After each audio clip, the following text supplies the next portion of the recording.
ومرحبا بكم في برنامجكم سيرة من نور. ما زلنا نقرأ في كتاب الحج من صحيح البخاري رحمه الله ورضي عنه ورضي عن جميع رجاله الذين رووا عنه أو روى عنهم. أقرأ كتاب الحج بسندي إلى الإمام البخاري رحمه الله تعالى. وصلنا عند باب رمي الجمار ب7 حصيات، فأقول مستعينا بالله: باب رمي الجمار ب7 حصيات.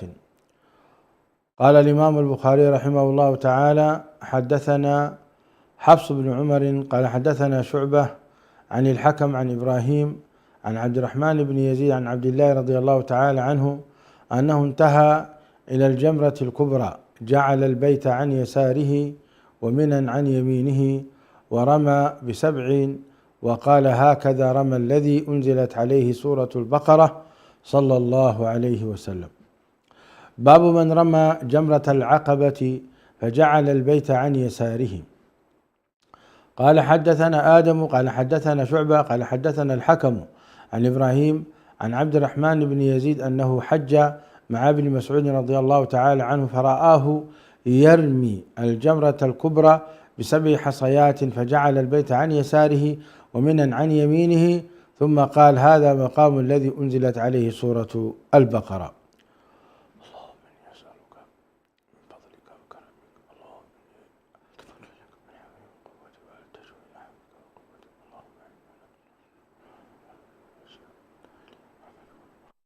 باب يكبر مع كل حصاه. قاله ابن عمر رضي الله تعالى عنهما عن النبي صلى الله عليه وسلم. قال حدثنا مسدد عن عبد الواحد قال حدثنا الأعمش قال: سمعت الحجاج يقول على المنبر: السورة التي يذكر فيها البقرة، والسورة التي يذكر فيها آل عمران، والسورة التي يذكر فيها النساء. قال: فذكرت ذلك لإبراهيم، فقال: حدثني عبد الرحمن بن يزيد أنه كان مع ابن مسعود رضي الله تعالى عنه حينما رمى جمرة العقبة، فاستبطن الوادي حتى إذا حاذ بالشجرة اعترضها، فرمى ب7 حصيات يكبر مع كل حصاه، ثم قال: من هاهنا والذي لا إله غيره قام الذي أنزلت عليه سورة البقرة صلى الله عليه وسلم. باب من رمى جمرة العقبة ولم يقف.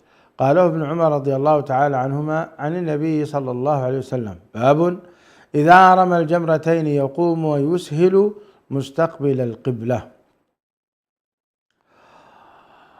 قال حدثنا عثمان بن أبي شيبة قال حدثنا طلحة بن يحيى قال حدثنا يونس عن الزهري عن سالم عن ابن عمر رضي الله تعالى عنهما أنه كان يرمي الجمرة الدنيا ب7 حصيات يكبر على إثر كل حصاة، ثم يتقدم حتى يسهل فيقوم مستقبل القبلة، فيقوم طويلا ويدعو ويرفع يديه، ثم يرمي الوسطى، ثم يأخذ ذات الشمال فيستهل ويقوم مستقبل القبلة، فيقوم طويلا ويدعو ويرفع يديه ويقوم طويلا، ثم يرمي جمرة ذات العقبة من بطن الوادي ولا يقف عندها، ثم ينصرف فيقول: هكذا رأيت النبي صلى الله عليه وسلم يفعله.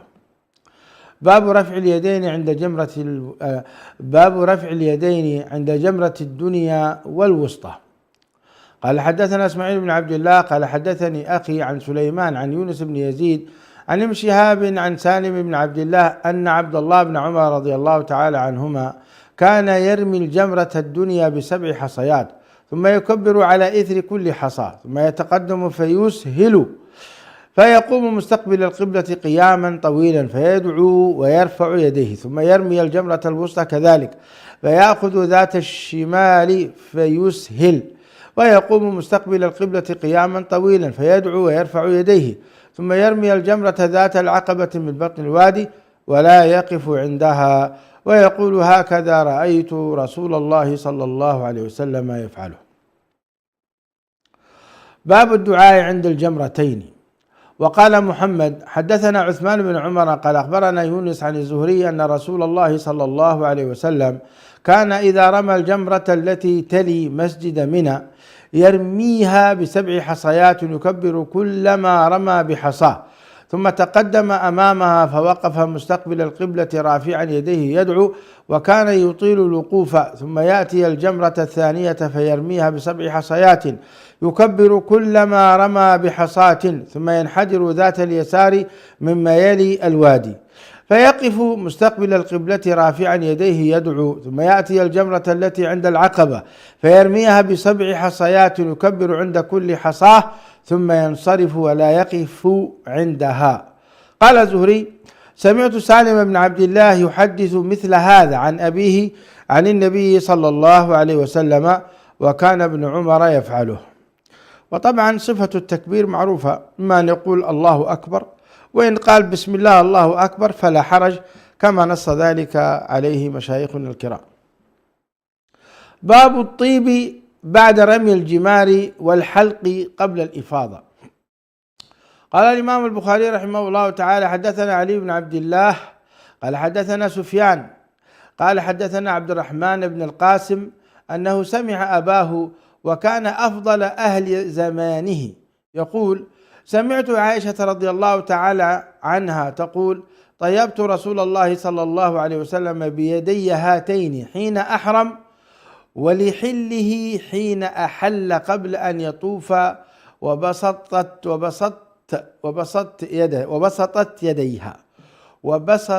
يديها مرة أخرى الحديث. قال حدثنا علي بن عبد الله قال حدثنا سفيان قال حدثنا عبد الرحمن بن القاسم أنه سمع أباه وكان أفضل أهل زمانه يقول: سمعت عائشة رضي الله تعالى عنها تقول: طيبت رسول الله صلى الله عليه وسلم بيدي هاتين حين أحرم، ولحله حين أحل قبل أن يطوف، وبسطت يديها. باب طواف الوداع.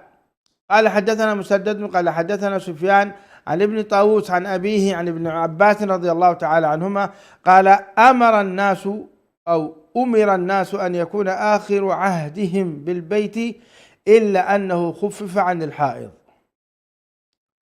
نعم.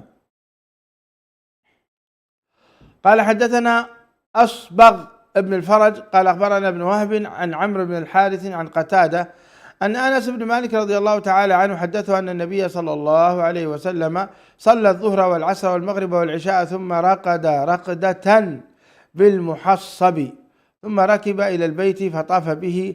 تابعه الليث قال حدثني خالد عن سعيد عن قتادة عن أن أنس بن مالك رضي الله تعالى عنه حدثه عن النبي صلى الله عليه وسلم. باب إذا حاضت المرأة بعد ما أفاضت. قال حدثنا عبد الله بن يونس قال أخبرنا مالك عن عبد الرحمن بن القاسم عن أبيه عن عائشة رضي الله تعالى عنها أن صفية بنت حيين زوج النبي صلى الله عليه وسلم حاضت، فذكرت ذلك لرسول الله صلى الله عليه وسلم فقال: أحابستنا هي؟ قالوا: إنها قد أفاضت. قال: فلا إذن. قال حدثنا أبو النعمان قال حدثنا حماد عن أيوب عن عكرمة أن أهل المدينة سألوا ابن عباس رضي الله تعالى عنهما عن امرأة طافت ثم حاضت، قال لهم: تنفروا؟ قالوا: لا نأخذ بقولك وندع قول زيد. قالوا: لا نأخذ بقولك وندع قول زيد. قال: إذا قدمتم المدينة فسلوا. فقدموا المدينة فسألوا، فكان في من سألوا أم سليم، فذكرت حديث صفية رواه خالد وقتادة عن عكرمة. الحديث مرة أخرى. قال حدثنا أبو نعمان قال حدثنا حماد عن أيوب عن عكرمة أن أهل المدينة سألوا ابن عباس رضي الله تعالى عنهما عن امرأة طافت ثم حاضت، قال لهم: تنفر؟ قالوا: لا نأخذ بقولك وندع قول زيد. قال: إذا قدمتم المدينة فسلوا. فقدموا المدينة فسألوا، فكان في من سألوا أم سليم، فذكرت حديث صفية رواه خالد وقتادة عن عكرمة. قال حدثنا مسلم قال حدثنا وهيب قال حدثنا ابن طاووس عن أبيه عن ابن عباس رضي الله تعالى عنهما قال: رخص للحائض أن تنفر إذا أفاضت. قال: وسمعت ابن عمر يقول: إنها لا تنفر. ثم سمعته يقول بعد: إن النبي صلى الله عليه وسلم رخص لهن. قال حدثنا أبو نعمان قال حدثنا أبو عوانة عن منصور عن إبراهيم عن الأسود عن عائشة رضي الله تعالى عنها قالت: خرجنا مع النبي صلى الله عليه وسلم ولا نرى إلا الحج، فقدم النبي صلى الله عليه وسلم فطاف بالبيت وبين الصفا والمروة ولم يحل، وكان معه الهدي، فطاف من كان معه من نسائه وأصحابه، وحل منهم من لم يكن معه الهدي، فحاضت هي فنسكنا مناسكنا من حجنا، فلما كان ليلة الحصبة ليلة النفر قالت: يا رسول الله، كل أصحابك يرجع بحج وعمرة غيري؟ قال: ما كنت تطوفين بالبيت ليالي قدمنا؟ قلت: لا. قال: فاخرجي مع أخيك إلى التنعيم فأهلي بعمرة، وموعدك مكان كذا وكذا. فخرجت مع عبد الرحمن إلى التنعيم فأهللت بعمرة، وحاضت صفية بنت حيي، فقال النبي صلى الله عليه وسلم: عقرى حلقة، إنك لحابستنا، أما كنت طفت يوم النحر؟ قالت: بلى. قال: فلا بأس، انفري. فلقيته مصعدا على أهل مكة وأنا منهبطة، أو أنا مصعدة وهو منهبط. وقال مسدد: قلت: لا. تابعه جرير عن منصور في قوله لا. باب من صلى العصر يوم النفر بالأبطح. قال حدثنا محمد بن المثنى قال حدثنا إسحاق بن يوسف قال حدثنا سفيان عن الثوري عن عبد العزيز بن رفيع قال: سألت أنس بن مالك: أخبرني بشيء عقلته عن النبي صلى الله عليه وسلم، أين صلى الظهر يوم التروية؟ قال: بمنى. قلت: فأين صلى العصر يوم النفر؟ قال: بالأبطح. أفعل كما يفعل؟ قال: افعل كما يفعل أمراؤك، افعل كما يفعل أمراؤك. قال حدثنا عبد المتعالي بن طالب قال حدثنا ابن وهب قال أخبرني عمرو بن الحارث عن قتادة حدثه أن أنس بن مالك رضي الله تعالى عنه حدثه عن النبي صلى الله عليه وسلم أنه صلى الظهر والعصر والمغرب والعشاء ورقد رقدة بالمحصب، ثم ركب إلى البيت فطاف به. باب المحصب. قال حدثنا أبو نعيم قال حدثنا سفيان عن هشام عن أبيه عن عائشة رضي الله تعالى عنها قالت: إنما كان منزل ينزله النبي صلى الله عليه وسلم ليكون أسمح لخروجه، يعني بالأبطح.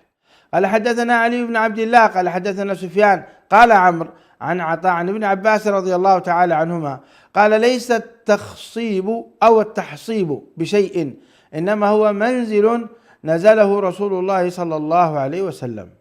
باب النزول بذي طوى قبل أن يدخل مكة، والنزول بالأبطاح التي بذي الحليفة إذا رجع من مكة، بالبطحاء التي بذي الحليفة إذا رجع من مكة.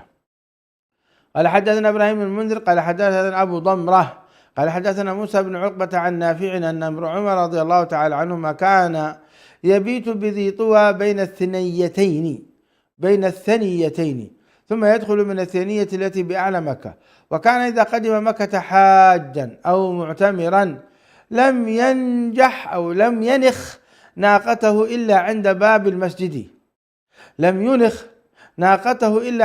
المسجد، ثم يدخل فيأتي الركن الأسود فيبدأ به، ثم يطوف 7 3 سعيا و4 مشيا، ثم ينصرف فيصلي سجدتين، ثم ينطلق قبل أن يرجع إلى منزله فيطوف بين الصفا والمروة.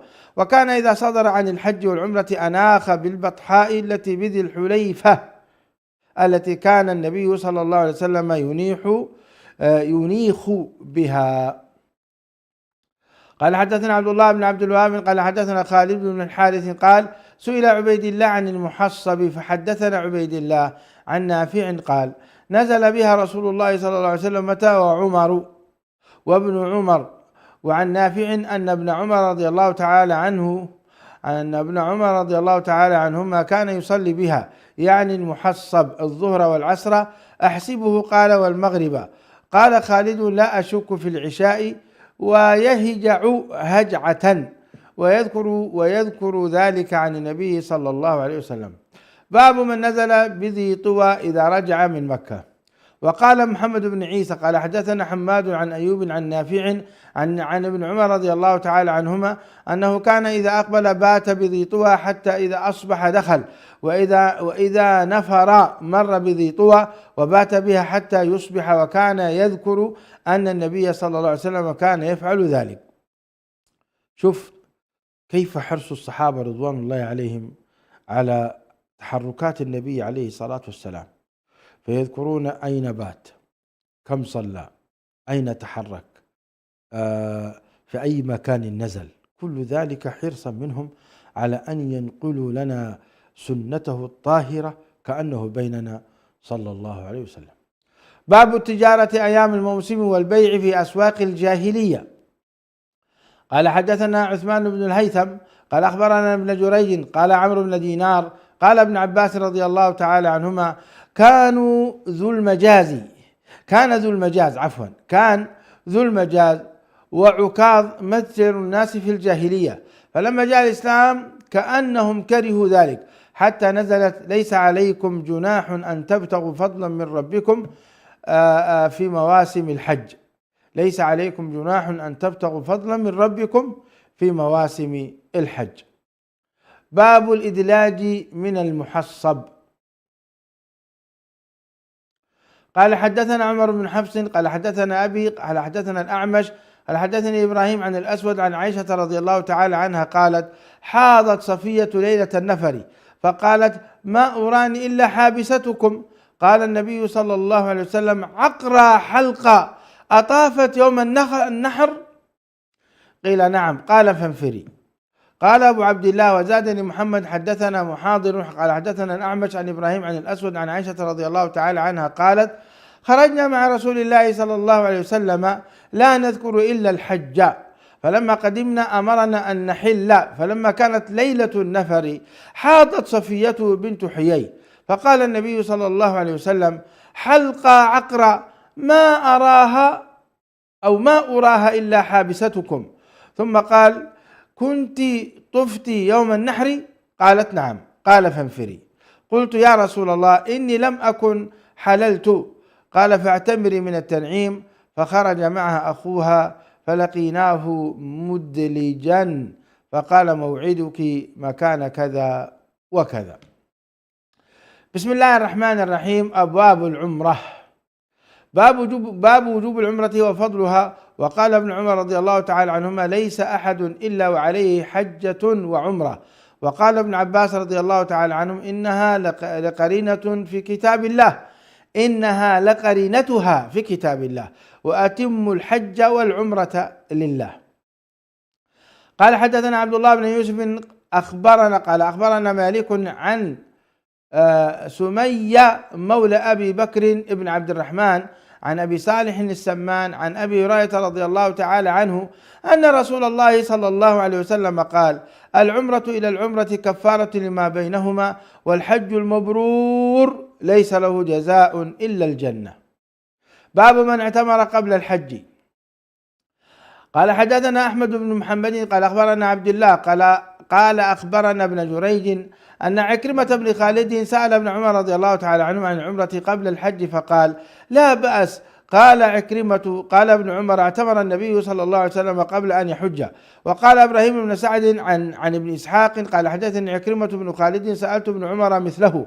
قال حدثنا عمرو بن علي قال حدثنا أبو عاصم قال أخبرنا ابن جريج قال عكرمة بن خالد سألت ابن عمر رضي الله تعالى عنهما مثله. باب كم اعتمر النبي صلى الله عليه وسلم. قال حدثنا قتيبة قال حدثنا جرير عن منصور عن مجاهد قال دخلت أنا وعروة بن الزبير المسجد فإذا عبد الله بن عمر رضي الله تعالى عنهما جالس إلى حجرة عائشة وإذا ناس يصلون في المسجد صلاة الضحى. قال فسألناه عن صلاتهم فقال بدعة. ثم قال له كم اعتمر رسول الله صلى الله عليه وسلم؟ قال 4 إحداهن في رجب فكرهنا أن نرد عليه. قال 4 إحداهن في رجب فكرهنا أن نرد عليه. قال وسمعنا استنان عائشة أم المؤمنين في الحجرة. فقال عروة يا أماه يا أم المؤمنين ألا تسمعين ما يقول أبو عبد الرحمن؟ قالت ما يقول؟ قال يقول إن رسول الله صلى الله عليه وسلم اعتمر 4 عمرات إحداهن في رجب. قالت يرحم الله أبا عبد الرحمن، ما اعتمر عمرة إلا وهو شاهده، وما اعتمر في رجب قط. عجبا. قال حدثنا أبو عاصم قال أخبرنا ابن جريج قال أخبرني عطاء عن عروة بن الزبير قال سألت عائشة رضي الله تعالى عنها قالت ما اعتمر رسول الله صلى الله عليه وسلم في رجب.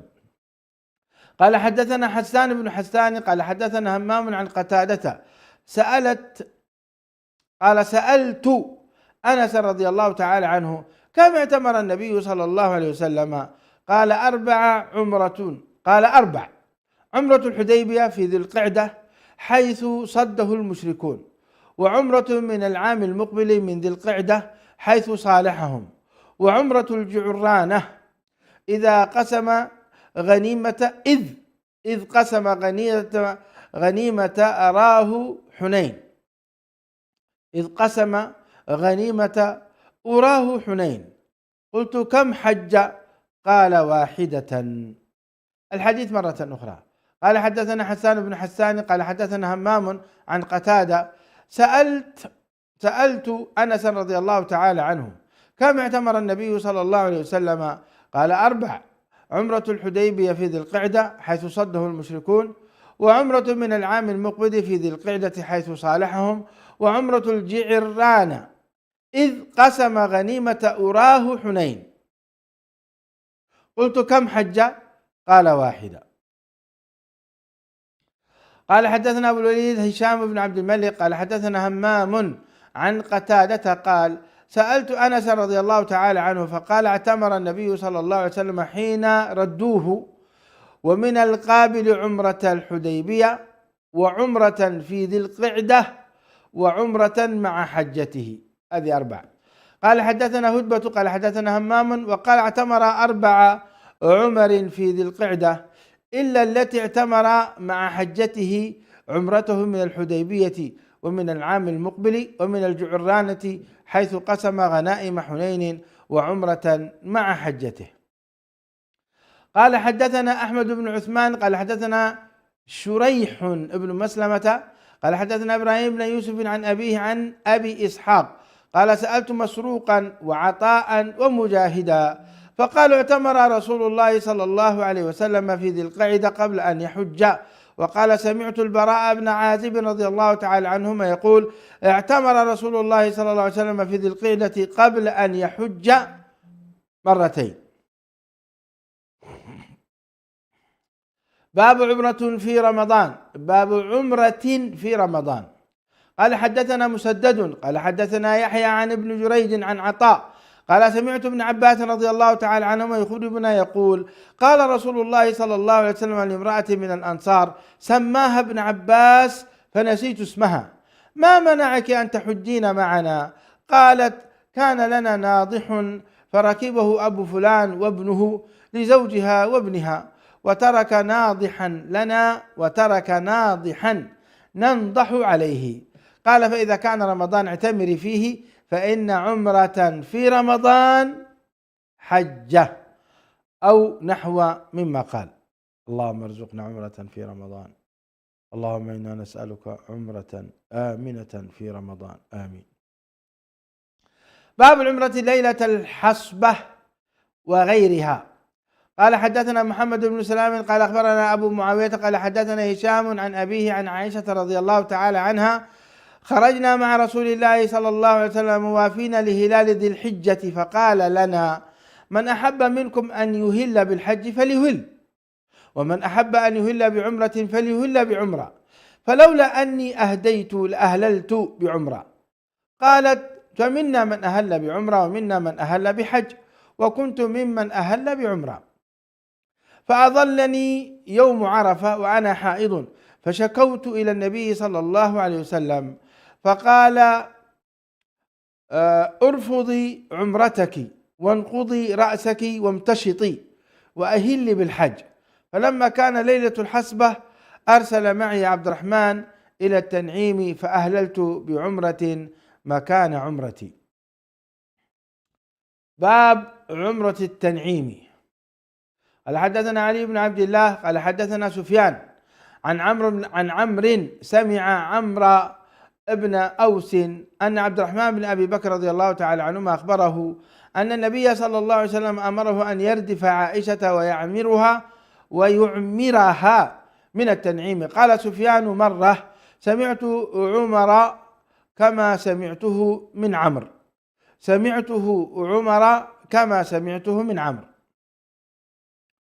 قال حدثنا محمد بن المثنى قال حدثنا عبد الوهاب عن عبد المجيد عن حبيب المعلم عن عطاء قال حدثني جابر بن عبد الله رضي الله تعالى عنهما أن النبي صلى الله عليه وسلم أهل وأصحابه بالحج وليس مع أحد منهم هدي غير النبي صلى الله عليه وسلم وطلحة، وكان علي قدم من اليمن ومعه الهدي، فقال أهللت بما أهل به رسول الله صلى الله عليه وسلم، وأن النبي صلى الله عليه وسلم أذن لأصحابه أن يجعلوها عمرة، يطوف بالبيت ثم يقصر ويحل إلا من معه الهدي، فقالوا ننطلق إلى منى وذكر أحدنا يقطر، فبلغ النبي صلى الله عليه وسلم فقال لو استقبلت من أمري ما استدبرت ما أهديت، ولولا أن معي الهدي لأحللت، وأن عائشة حاضت فنسكت المناسك كلها غير أنها لم تطف بالبيت.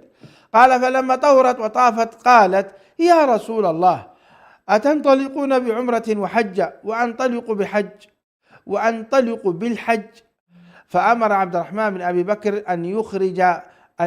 أن يخرج معها إلى التنعيم، فاعتمرت بعد الحج في ذي الحجة.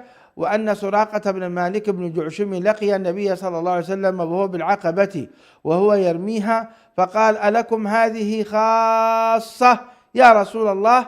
قال لا بل للأبد. باب الاعتمار بعد الحج بغير هدي.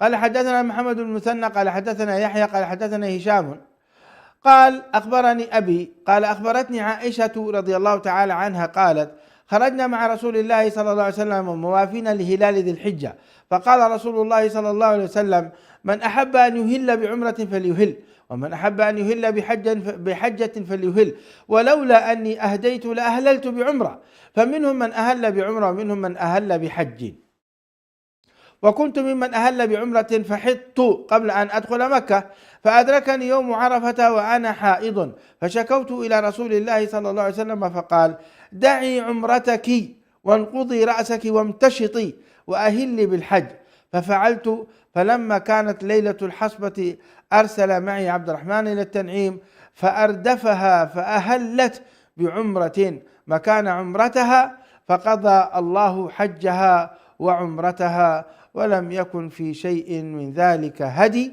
ولا صدقة ولا صوم. يا سلام، الحمد لله. باب أجر العمرة على قدر النصب.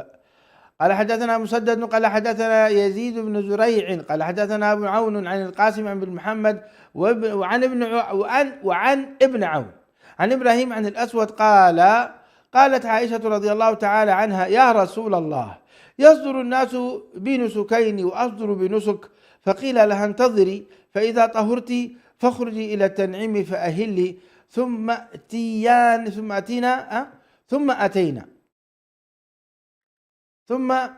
أتينا بمكان كذا وكذا ثم أتينا بمكان كذا وكذا ولكنها على قدر نفقتك